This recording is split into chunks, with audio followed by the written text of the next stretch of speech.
Auzubillahiminesh-shaytanir-rajim. Bismillahir-rahmanir-rahim. Assalamu-alaikum wa-rahmatullahi wa-barakatuhu. प्यारे बच्चों, एस्पोरा circulatory system तय वोन में circulatory system is a transport system moving substance throughout the body with the help of blood. This circulatory system consists of three parts. One is known as heart, another is known as blood vessels, and another is third one is known as blood. We had discussed the two topics of the circulatory system, the heart and the blood vessels. The blood vessels उनमें तो हम त्रे किस्म आसा arteries आसा veins आसा capillaries आसा. It is because of these veins the moving of blood takes place throughout the body. The आज blood blood it's a red colored fluid liquid flowing inside the blood vessels. Blood it's a red color. The color of the blood is red. The color of the blood is red. It flows through these blood vessels which we have discussed yesterday. Blood vessels are of three types: arteries, veins, and capillaries. Blood arteries, veins ukin pakan asan. Shabash. Blood liquid liquid part. That liquid part is called plasma. इसके अलावा इसमें तीन किस्म की cells होती है. उनको हम बोलते हैं red blood cells, white blood cells, and platelets. Go blood it's a red colored as per blood. Blood it's a red color fluid. Liquid part. That liquid part of the blood is called plasma. It is because of this plasma the blood is liquid. The liquid part of the blood is called plasma. It consists of three parts, three cells. One is known as RBCs, जिसको हम red blood cells बोलते हैं. Red blood cells. WBCs, white blood cells. इसके बाद हम बोलते हैं platelets. शाबाश. त्रे किस्मिक सेल आसान खूनस मज. blood आसान it consists of the three types of cells. The blood cells are of three types. One is known as RBCs, another is known as white blood cells, and another is known as platelets. Shabash. The RBCs, as the name suggests, as red colored cells. R means go red, B go blood cells. The one RBCs name or the name already suggests that these are the cells which are red in color. The RBCs, as the name suggests, are red colored due to the presence of a red colored pigment called hemoglobin. इसमें एक pigment होता है, that pigment को हम बोलते हैं क्या? Hemoglobin. Shabash. This put leaves much as a green color pigment that's called chlorophyll. It put some bulbous pigment. That pigment is called hemoglobin. It is because of this hemoglobin the blood is red in color. Hemoglobin kya go? He means go iron. Hemoglobin is carrier of oxygen. Again hemoglobin blood hemoglobin blood oxygen carry. Till oxygen different parts of the body. Hemoglobin it is the carrier of oxygen. Shabash. Go hemoglobin RBC is red color cell red color pigment. That pigment is called hemoglobin. Hemoglobin is it is also called the carrier. It binds with oxygen and transports to all parts of the body. Again hemoglobin oxygen bind oxygen oxygen go hemoglobin transport to different parts of the body. It would be difficult to provide oxygen to all, but again hemoglobin it would be very much difficult to carry oxygen to provide oxygen to all parts of the cells without hemoglobin. Agar hemoglobin oxygen oxygen use RBCs. WBCs. The WBCs plays an important role in the body as they destroy the germs and help in fighting infection. The way you say WBCs used infection fight immune system strong. Immune system strong guys.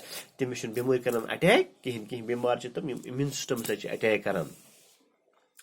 तो ये Utah इंसानस immune system strong तूथा बेमार पोरान कहें तवे गो खुन असल balance diet गो protein food गो खुन अम immune system बना ऐसा ये स्ट्रांग तो अंदर किन सेल आसान तम वन WBCs तम अमे मूजूब आसान बेमार अटैक कर तम करान फाइट तथ खिलाफ तम दिवान तथ बेमार जोर गसन कहें तम Selan one white blood cell तम सेलन वन वाइट ब्लड इसके बाद है प्लेटलेट्स अगर कुन पे ऐसा the platelets helps in clotting of blood when there is blood flow due to some injury अगर कुन पे जख्म लग तो तम सम अगर सैनिस सेल्स तम सेल्स वन प्लेटलेट्स तम प्लेटलेट्स क्लॉट कर ब्लड तम प्लेटलेट्स खून करान बंद तो अगर न तम आसन कहें तेल रोज कंटिन्यू फ्लो ऑफ ब्लड तीस काल सोरी खून सन जिसम नीर अस डेथ तथ सन जिसम सेल्स तम सेल्स वन प्लेटलेट्स तम प्लेटलेट्स हेल्प कर क्या क्लॉटिंग ऑफ ब्लड क्या कर क्लॉटिंग ऑफ गो ब्लड आसान अत मे त्रे कस्म red in colour because of the haemoglobin यह कैरियर ऑफ ऑक्सीजन आसान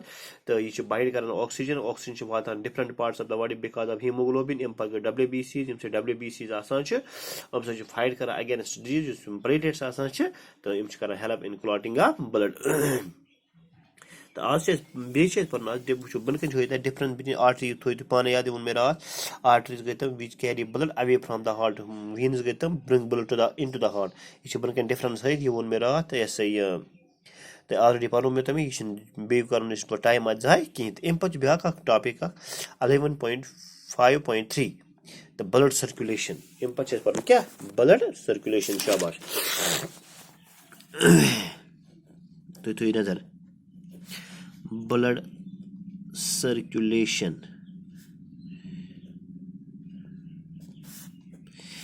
ये ब्लड कित पे सर्कुलेट गसान तुम थो तक नजर फिर डायग्राम तथ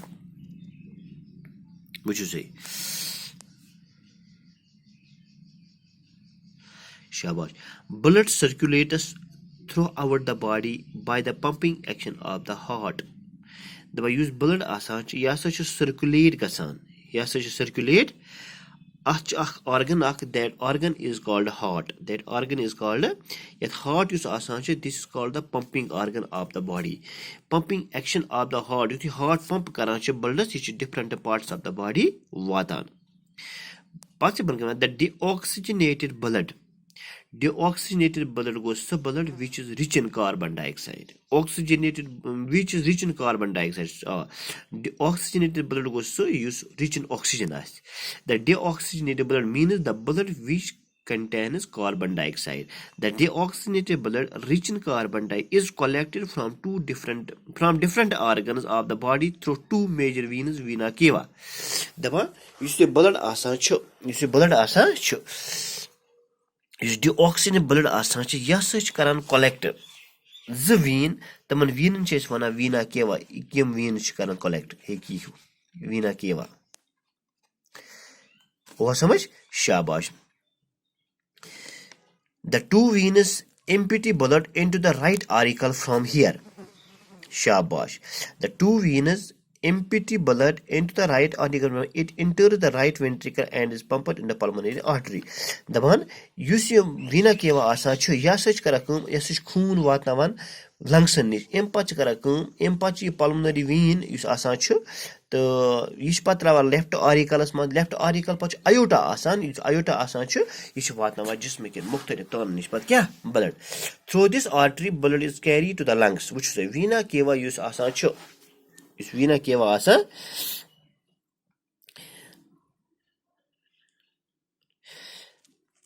यथ मज वीना केवा तुला ब्लड यह राइट आरिकलस मज त्रा खून अम पे ग राइट वेंट्रिकलस मज पल्मोनरी आर्टरी आसान यह पल्मोनरी आर्टरी डायरेक्ट पकना खून कत जाए लंग्स निश through this artery blood is carry to lungs exchange of gases between carbon dioxide and oxygen takes place ये exchange of gases carbon dioxide नबर अत ऑक्सीजन लंग आसान यह करान पंप अत यह करान ऑक्सीजन अत ऑक्सीजन कैरिंग कैपेसिटी तो यह करान ऑक्सीजन मन दिवान वारिया मदद वो समझ the pure blood oxygenated blood is carried by the pulmonary vein to the left auricle अम पे पल्मोनरी वीन इस प्योर ब्लड ऑक्सीजन अलो लंग्सो यह लेफ्ट ऑरिकल मज कोत ग left from here it into the left ventricle अम पे खून ग कोत लेफ्ट वेंट्रिकलस मन and is then carried by an artery called aorta अम पे सारे खुद बोड आर्टरी सैनिस जिस्म तथ वन आयोटा तम आयोटा सत जिस्म किन मुख्तलिफ तौर नश क्या